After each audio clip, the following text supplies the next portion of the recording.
Answer ও গ্রাম প্রতিরক্ষা দলের মহাপরিচালক মেজর জেনারেল আব্দুল মোতালেব সাজ্জাদ মাহমুদ বলেছেন, আসন্ন দুর্গাপূজা উপলক্ষে নিরাপত্তা নিশ্চিত করতে সারা বাংলাদেশের ৩২,৬৬৬টি পূজা মণ্ডপে ২,১২,১৯২ জন প্রশিক্ষিত আনসার সদস্য মোতায়েন করা হবে। তিনি বলেন, ৮ই অক্টোবর থেকে ১৩ই অক্টোবর পর্যন্ত ৬ দিন আনসার সদস্যরা নিয়োজিত থাকবেন।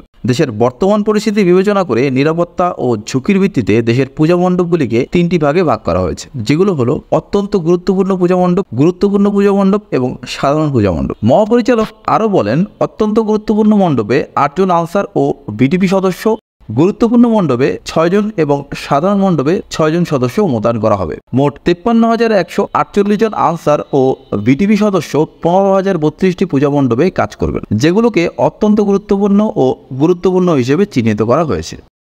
এবছরই প্রথমবারের মতো পূজার নিরাপত্তায় স্ট্রাইকিং ফোর্স হিসেবে কাজ করবে আনসাররা। আনসার প্রধান বলেন, দেশের ৬৪টি জেলায় যে কোনো জরুরি অবস্থা মোকাবেলায় আনসারের ৯২টি দল মোবাইল স্ট্রাইকিং ফোর্স হিসেবে কাজ করবে। প্রতিটি দলে ৬ জন সদস্য থাকবে।